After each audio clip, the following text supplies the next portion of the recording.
I very much appreciate the opportunity that you've given me to be able to be here, and it's a blessing. And this is my first opportunity to be here at the Farley congregation, and my wife Rebecca, she's my biggest fan that I have, and Rebecca, actually, she works at Heritage. She is the director of admissions. She is responsible for the recruiting. She's responsible for bringing the students in. I am responsible for finding the money to pay for the students. And so she's doing a tremendous job of bringing the students in. So in fact, so much so that if I don't find enough money to pay for those students, she may get a big raise and I may get fired. So keep me in your prayers there, please. I very much appreciate you being our partners, the Farley Church being our partners for all these years, for your support. Your support means everything to us. It means everything to our students. If it were not for your support and for the support of others like you, we could not have a school. It means everything to the school. It means everything to the cause of Christ. Almost since the beginning, and you look back in the book of Genesis, in Genesis 6, God has had a representative to reach out to the lost and to persuade men to be obedient to the Lord. The Bible says in Genesis 6 that man's every imagination was continually wicked before God. God chose a man by the name of Noah, not just to build a boat, but to be a preacher of righteousness, as Peter said, to reach out to the souls of men. And as we know, there were only 8 souls saved after all that preaching. You look through the Old Testament, there was prophet after prophet, some with success, some without. And yet God has always appealed to man to obey. You come to the New Testament, there were the apostles, there were others that God has reached out to man to obey the gospel. The beginning of the church saw not only a commission to them, but to us to reach the souls of men. There are about 108 people, they say, that die each minute in this world right now. Many of which perhaps do not have a relationship with God. That is why, excuse me, that is why the pollen and everything else has jumped on me at one time over the last 2 days. That is why we exist as a school, is to reach the souls of men. That is the only reason we exist. In fact, if it were not for that, we would not have a school. And so we have a 55-year history dating back to March of 1968 when we became Southeastern Institute of the Bible.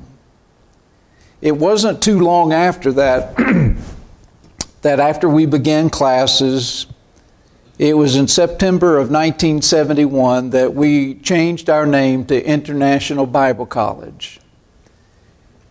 And I'll say a little bit more about this later, but I moved from Kentucky to Heritage, from what was then International Bible College in 1976, and began as a student. And it was in the year 2001 that we changed our name after adopting and having a master degree program and changing our name to what's now Heritage Christian University. And we're very blessed to have here today with us two great people, friends of ours, Michael Chalmers and his wife Kim.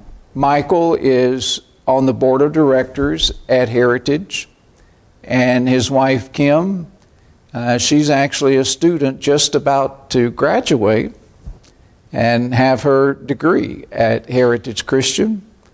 And she's getting her Master's of Arts with her emphasis in social work. And so that changing of the name and of Heritage Christian, I received mine as International Bible College. She's getting hers as Heritage Christian. And although all these changes have taken place, the core values have not changed in all these years. The emphasis has been on single-focused, single ideas of being loyal to Scripture, to sound doctrine, with the emphasis of evangelism, of reaching the lost. And so those core values have not changed in all these years, in all this history of the school. And one of the reasons that we exist today is that there is a tremendous shortage of preachers today in the brotherhood. There are sometimes 2 and 3 churches that contact me every week asking me to help them find a preacher. And just about every situation, my answer to them is the same, and that is, I don't have one. There are churches from all over the United States that contact me and say, we don't have anyone. We've been looking for months. Some for over a year. But there are no preachers to be found in many cases. It used to be years ago that if there was an opening for a church might get 20 and 30 resumes. That is not the case anymore. And you say, well, what has changed? Well, there are a lot of things perhaps that may have led to this, but one of the reasons is that many of our men who come out of our Bible colleges are leaving with a tremendous amount of student debt. Some of our men are leaving our Bible colleges in the brotherhood with $30,000, $40,000, and even $60,000 of student debt. There was one not too many months ago that said, I'm leaving my Bible college with $60,000 of loan debt. This should never be. Even at Heritage, we back in the years of 2012 and 2013, our students had collectively borrowed over $251,000 in student loan debt.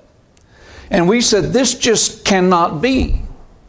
And so we started raising money for scholarships so that when our students left our school, that they would not leave with this kind of debt. In fact, our goal at Heritage is that when our students leave, they will leave without loan debt. In fact, most of our students, when they leave us, they leave without debt. And then just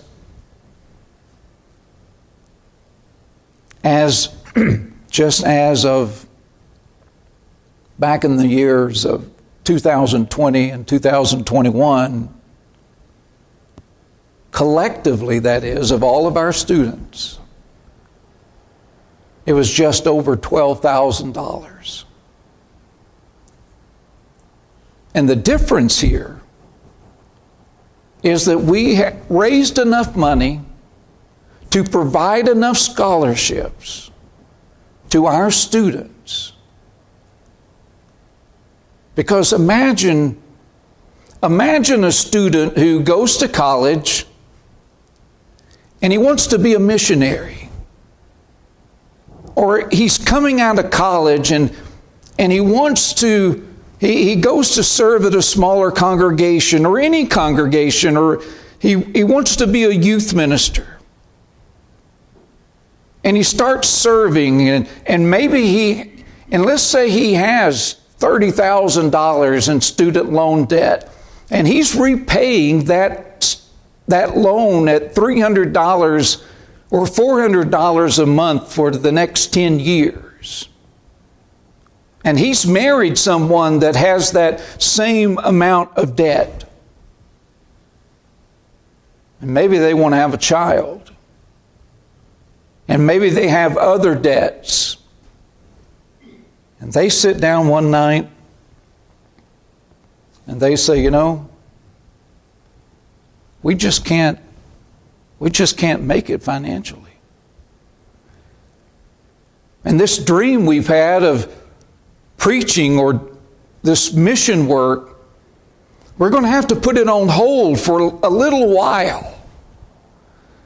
And we'll earn some money and get ahead and have our children, and then we're going to go back to it and we're going to fulfill our dreams.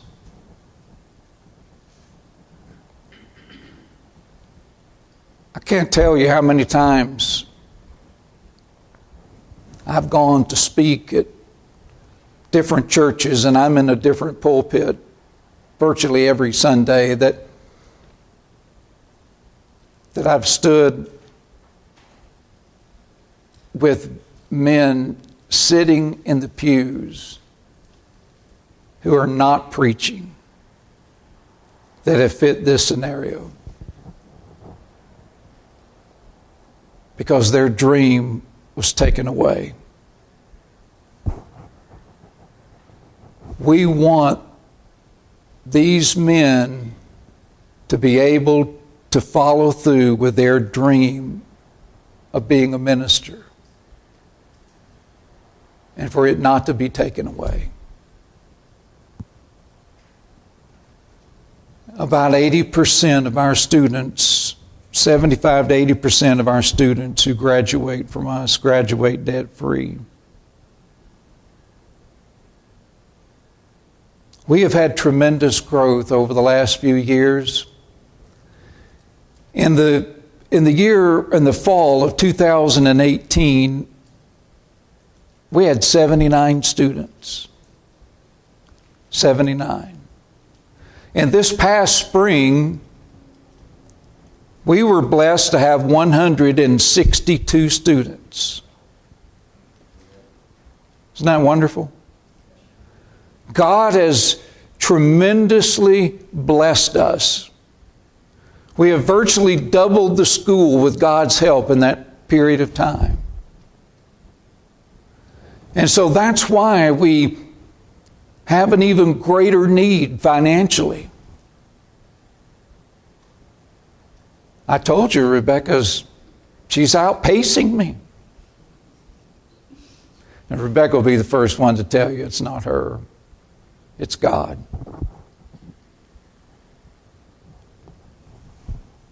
But we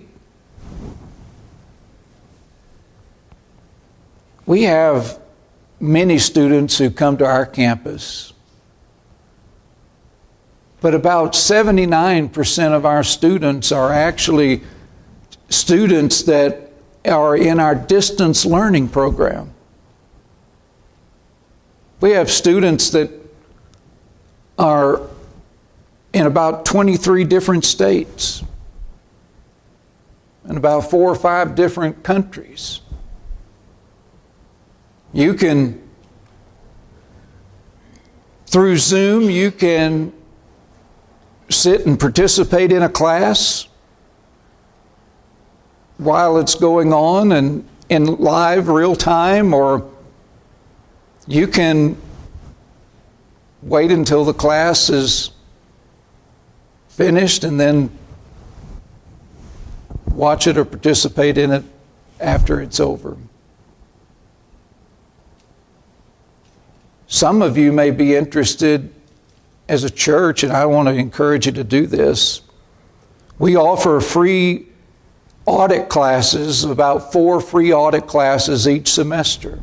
No cost to you, no test to take, no papers to write. Isn't that great? I wish I'd have had those kind of things in high school and college. But please take advantage of those. You can, even if you just have a smartphone, you can participate in that. Rebecca can tell you more about that later.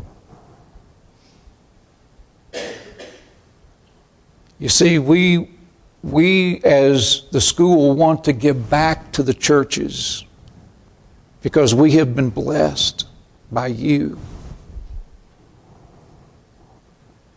So we feel like that if we can help these missionaries and ministers and others and understand that you don't have to be a preacher to be a student at Heritage. About 12 or 13% of our students are women. One of the things that we have missed sometimes through the years has been the emphasis of the understanding that there is a great ministry out there among women. The emphasis of ministering to women ministering to them with their pain and their needs, counseling to them. And I know that Kim is going to be doing more of that kind of thing, and she's going to be a great blessing to women in the church and others. But we need more and more of that kind of thing. And so she's going to be using her degree to reach out and help others, and I hope a lot of other women.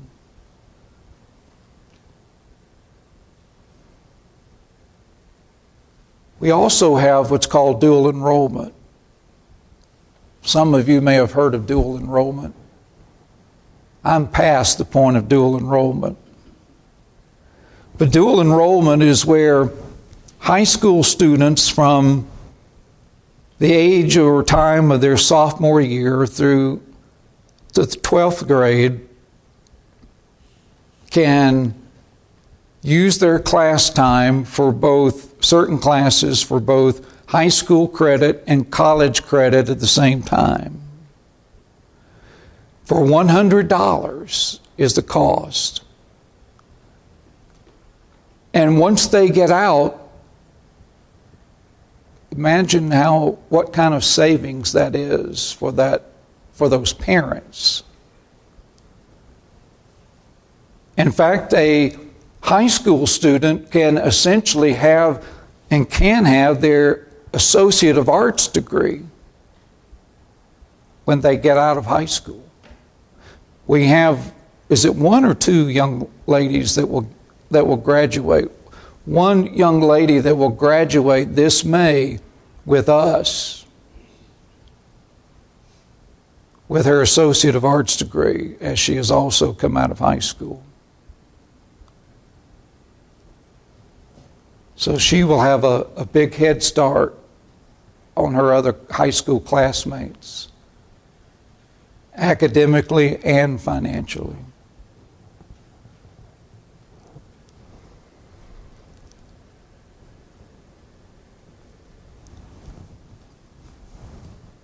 Our alumni throughout all these years are found in so many different places. It's hard to estimate exactly where all of them are. We do know that they are found in at least 33 states in the United States, 23 countries in the world,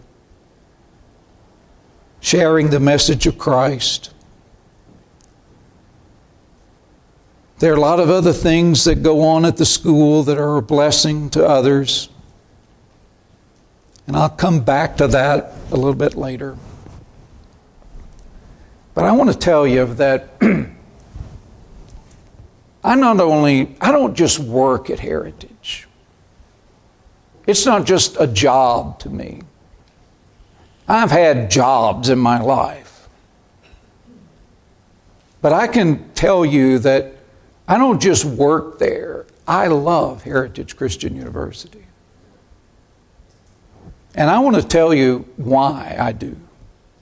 Because of the personal contact, but the personal feelings that I have about it.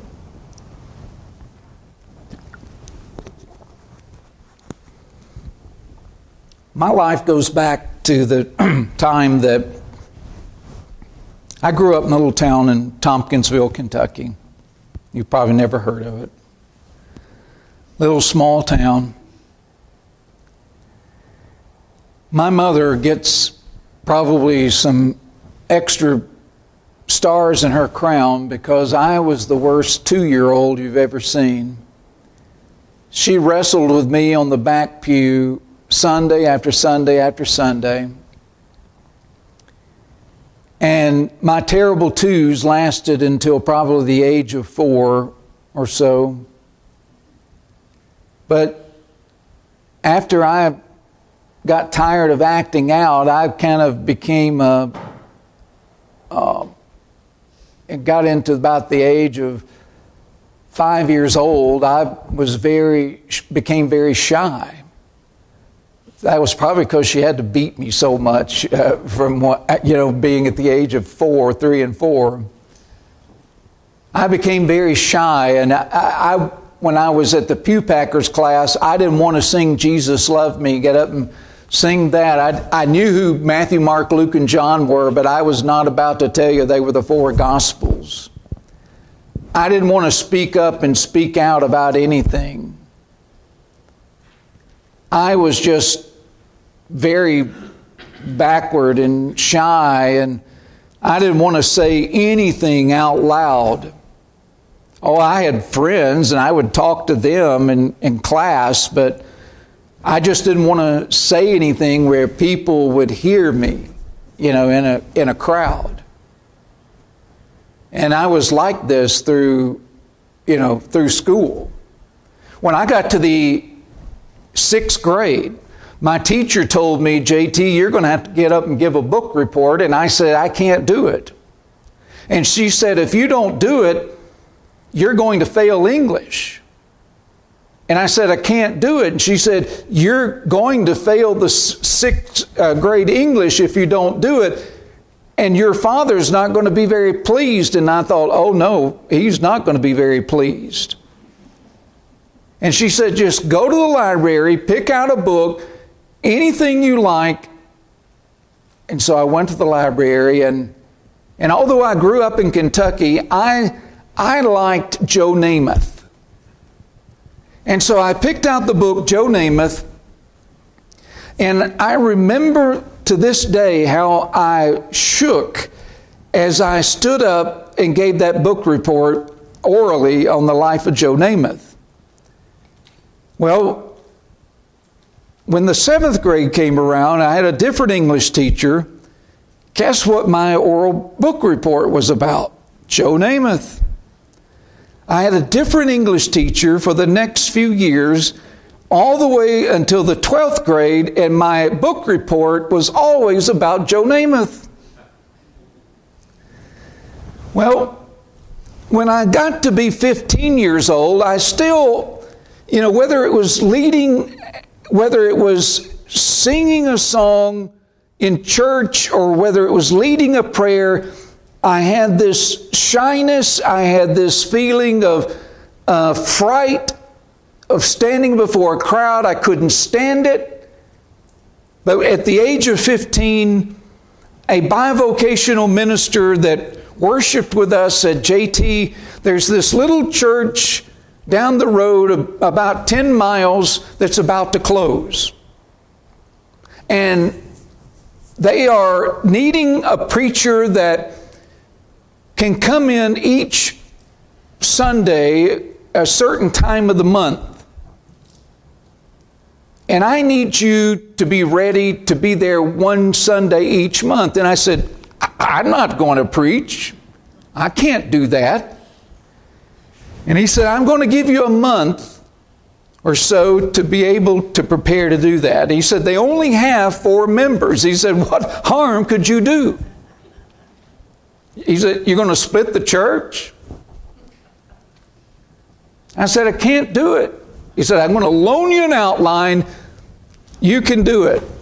Well, I was as scared as I could be. And I memorized those verses. I used a recorder to play it back to myself. I had this 30-minute sermon ready to go. I got up there that day. There were 10 people there that came that day because they couldn't believe I was going to get up and preach a sermon. And I got up there that day, and it was 13 minutes of the worst stuff you've ever heard in your life. 14 people walked out that day, and they lied when they said that was one of the best sermons they'd ever heard. They repented before they got to their cars, no doubt. And this bivocational preacher said, well, if you can do that once, there's another little church down the way that's like this, that they need a preacher one Sunday a month. And how he did it, I don't know, but he convinced me to go to another place. I used the same sermon, and I went to another place, another place, and another place. Used that same sermon. Well, pretty soon I was still frightened, still scared, still everything, didn't believe in myself, I had a low self-esteem, and I was going around one place every Sunday, and finally I had to get a second sermon up. But I didn't believe in myself. I had a very low self-esteem. And then somewhere, a few months after that, he found a place where he wanted me to go every Sunday night. And boy, that really blew it, because that meant I had to get a sermon every week. Well, in the summer of '76, I had made my plans to go and major in agriculture in Western Kentucky University. There were 5 of us children, And I was going to be the only one that was going to college. And I was going to be able to do that only because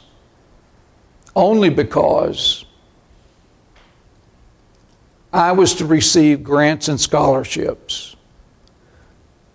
My dad died when I was a senior in high school. My mother was disabled. And we had very little financial means. And so I made my plans to do that.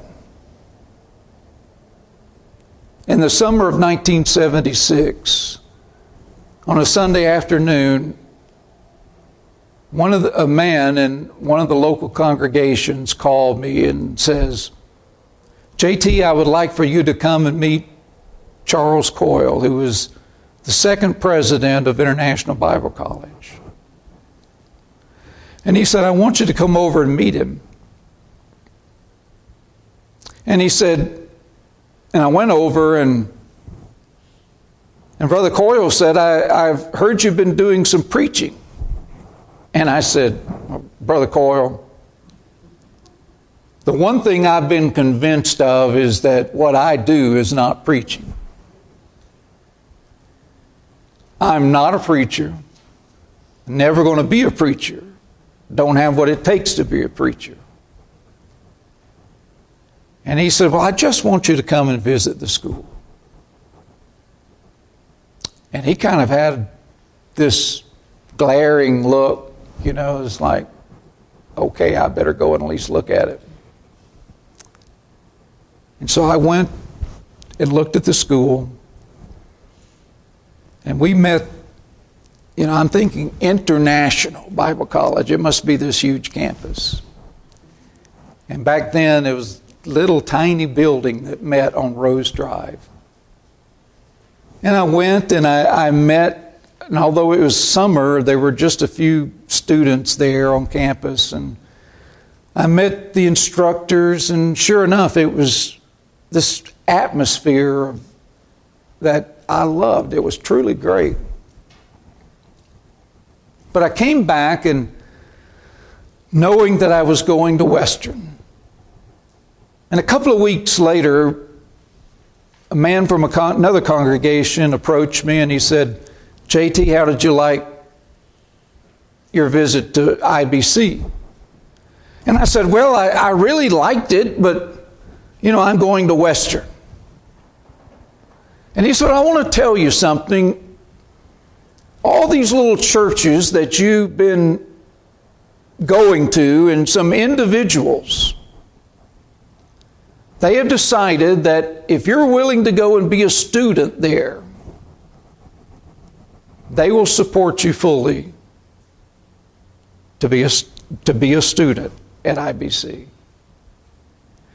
Well, even at the age of 17, it so melted and touched my heart that it made me reevaluate what I needed to do with my life. Here I was, low self-esteem, fear of standing before crowds, and all that had not changed. But it made me reevaluate my life.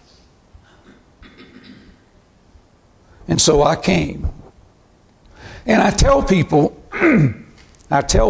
that meeting Brother Coyle that day made an everlasting difference in my life. Those churches made an investment in me.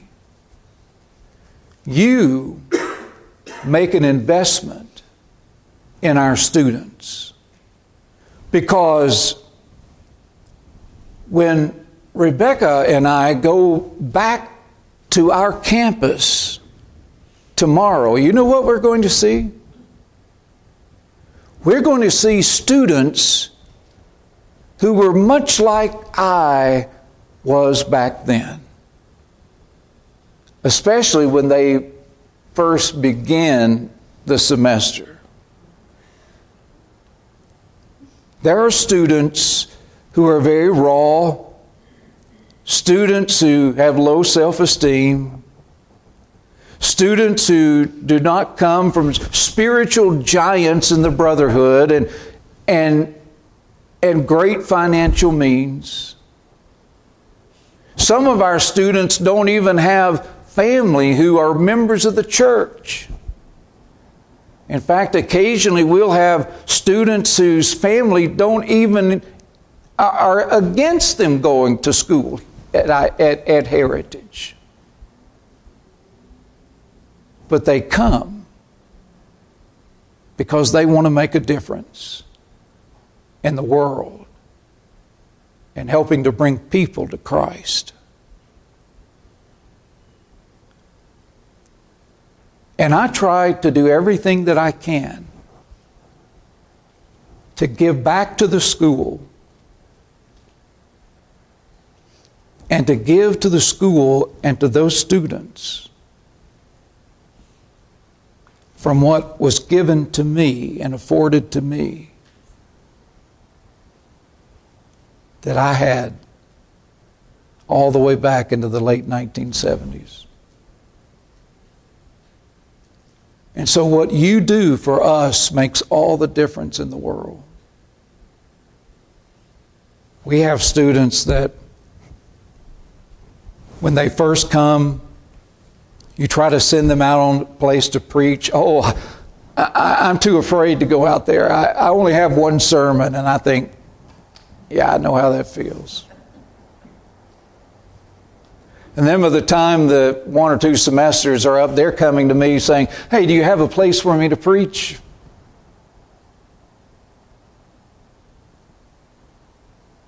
You are investing in them.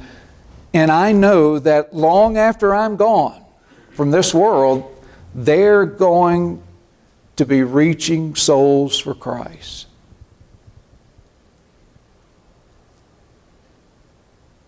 I want to ask you this morning to do 4 things. 4 things for us, for the school, for our students. Number 1, I'd like to ask you that you help us find more students. You might say, well, you already have 162.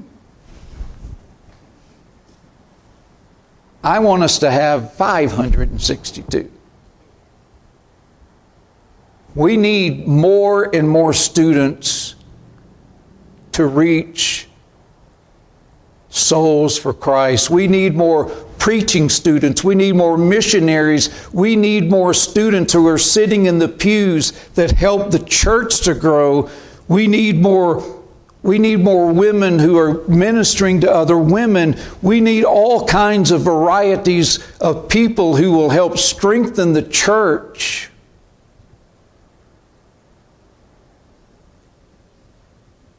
We need you to help us find students. We can never have enough. But then I also ask you to keep us in your budget. And at the same time, help us find other churches and other individuals that can give to the cause of Christ. I left in my car, there is a packet that I'll bring in just a moment. Can't believe I didn't bring it in first thing this morning. But there's a packet that, and we'll put it out on the table as you leave today,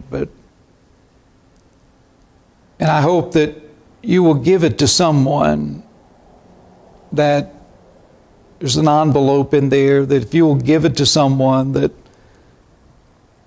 they'll be able to perhaps remember us in some way. There's some different ways that show some different ways that they can give.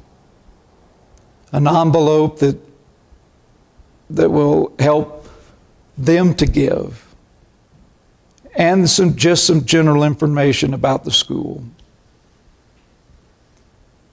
But then finally, please keep us in your prayers. When you pray from the pulpit or pray in your Bible classes, please pray for us. When you pray at home with your family, please pray for us. We need your prayers. Any questions? I know our time is about up, but do you have any questions about the school? Could you maybe address how we, as older, in age, but also spiritual maturity, how we can benefit by being students there? I know that we're looking at those who are coming out of high school, we're getting ready to go to college, but how can we build our faith through the program? I would say the audit classes would be one. Another thing is we have what's called the Berean series. It is something that you can use that it's a 13-week Bible course that, and I can give that to you. I don't know if I have any with me, but it's something that we produce each year that has a 20-minute video that comes with it for each week, and then it has PDF material that comes along with that, so that you could use it in a Bible class or any kind of situation that you have. But I think that auditing the class, that will help you greatly. I think just coming and visiting our campus occasionally and participating in some of the things going on there, coming and seeing who we are, would be a great thing.